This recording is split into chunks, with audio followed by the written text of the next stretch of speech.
All right, welcome to the third game, second review of the evening.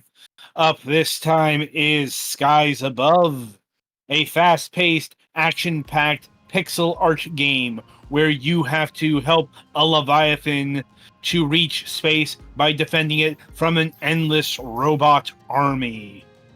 Um, right, so this game was assigned to the Galax for review, so over to him for the details. At first it took me a while to get into this one, but I ended up kind of liking it a bit. Due to plot stuff, these sky whale leviathans are mostly extinct. There's a cloud of robot orbs that will try to shoot them down, and you are one of a small group of people who try to escort them up to the space where they go, I guess. So the actual gameplay, this is a run-based meta progression game, but it's not huge. It's not like, I wouldn't call it a roguelite because there's not enough to be procedurally generated aside from enemy formations which don't last very long.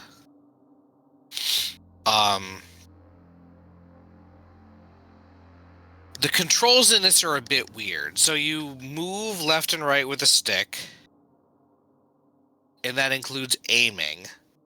If you go up, you have an analog aiming tracker. If you you dash with the B button on the Switch, which is face button south.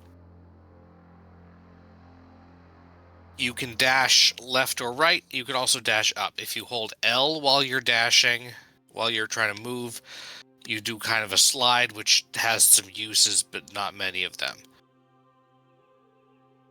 The main controls are the dash, and then you also have, on the right trigger, an anchor.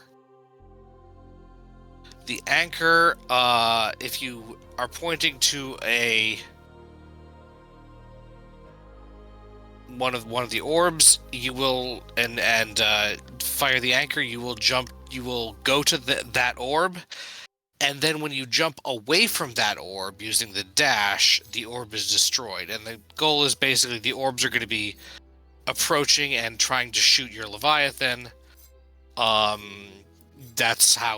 That's so you want to destroy them. They can't shoot while you're grappling onto them, I think. And then as you progress, you get a few different. You find a few different kinds of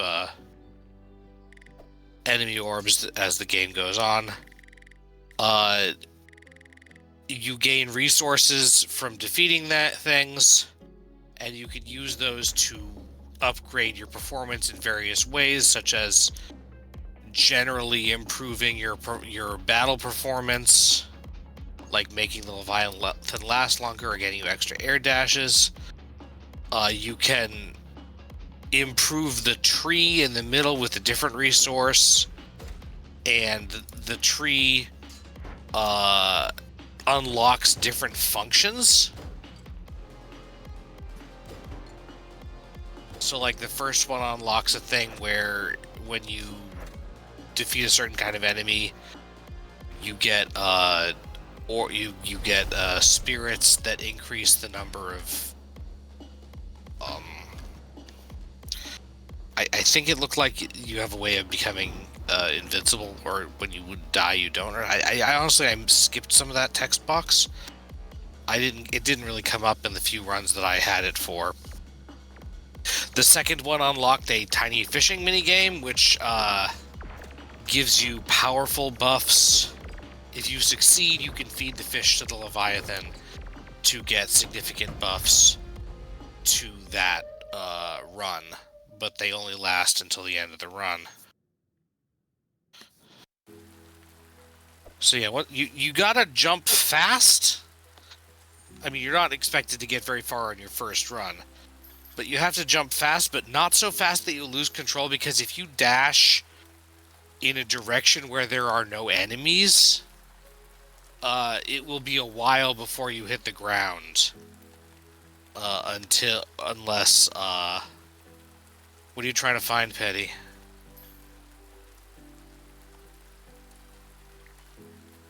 They're You might using be muted. they're using switch forward and back. So like B is confirm and A is back. Yes, well, I- that was not weird to me because I played it on the Switch. But, fair notice, I suppose. Here, let me ban this bot while we're fucking...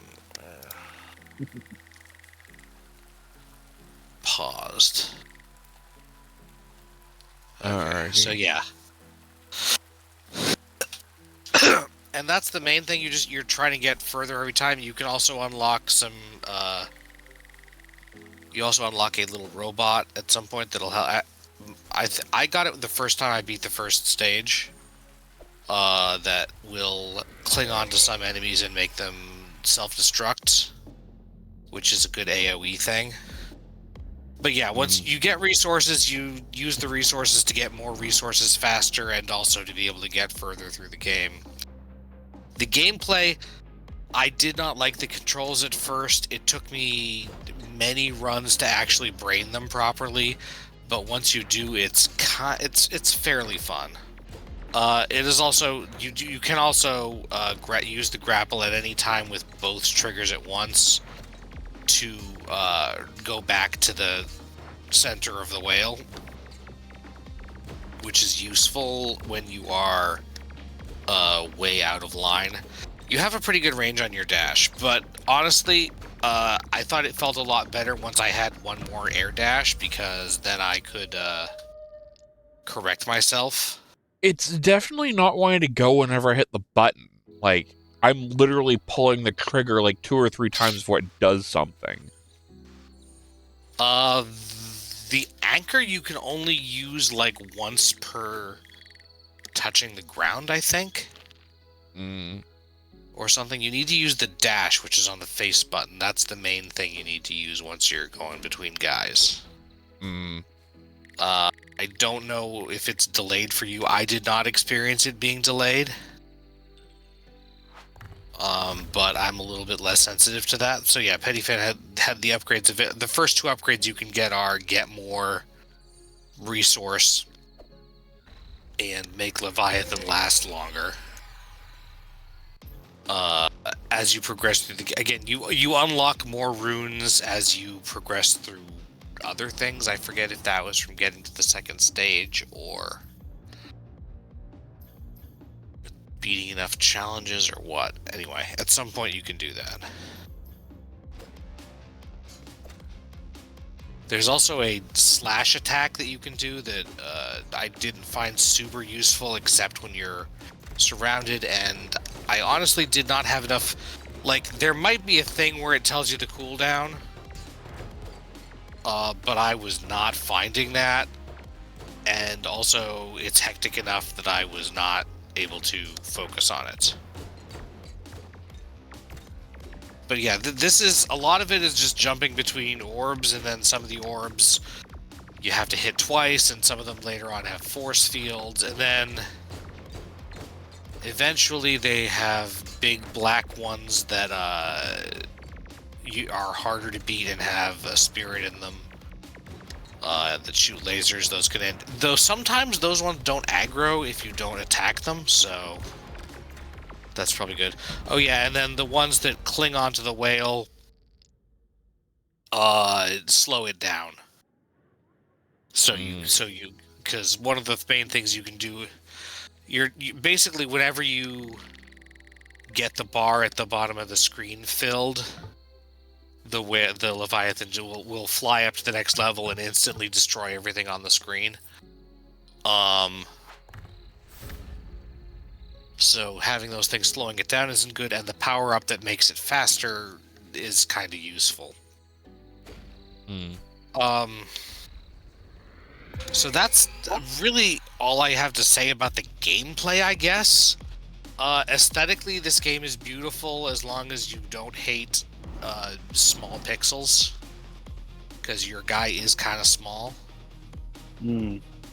Also, I do think this game does do the thing where, crap, I learned the term for this texel is the thing, where sometimes I think when you turn, you're turning as texels and not pixels, meaning that the pixels are no longer properly square, but they're far enough away that you usually are. It's okay.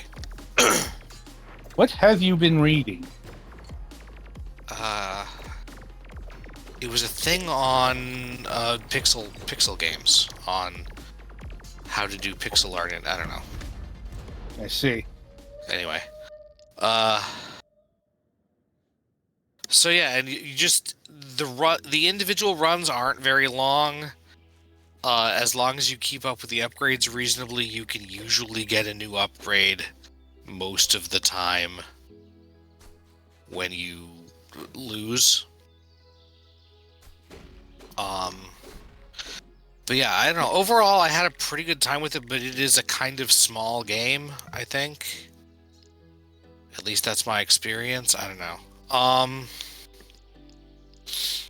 Do you guys have any questions? It looks like you got a hang of the dashing better there. Yeah. Honestly, even knowing that, the cooldowns on that between touching the ground and whatever else, and obviously there is less of a cooldown on jumping back to the center of the whale because that's your like emergency oops I fucked up button. Mm-hmm.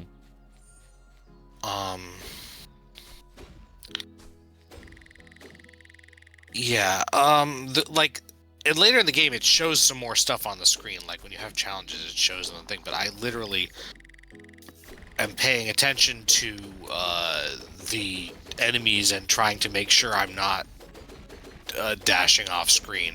Mm-hmm. Especially with the ones that have the little barriers around them that you have to bounce into them, and you bounce off and then have to hit them again to actually defeat them. Because again, it's when you jump off of them that they die, which is really hard to brain, because usually when you're used to things dying when you hit them, not when you stop clinging onto them. Right. So yeah, I don't know, that's most of what I have, I guess. It seems like a pretty simple game, but it's fairly enjoyable once you take some time to get it. There are not many options, which is not amazing. But it wasn't the end of the world for me. There weren't any of the things that I needed it to do that it wasn't doing. Hmm. All right, Adam. How much are they charging for this? Because that does make a big difference here. Regular price $8. It's 20% off right now at $6.39. I guess that's reasonable. It's less than 10, which was the top end I was thinking of. Hmm. 5 might have been better, but yeah, it's I'd say it's enjoyable. Give it a try if it looks interesting to you at all. Hmm. And yeah, I think that's about it. Okay then. So that'll about do it for Skies Above here. Be sure to tune in after the break as we review Pine, A Story of Loss.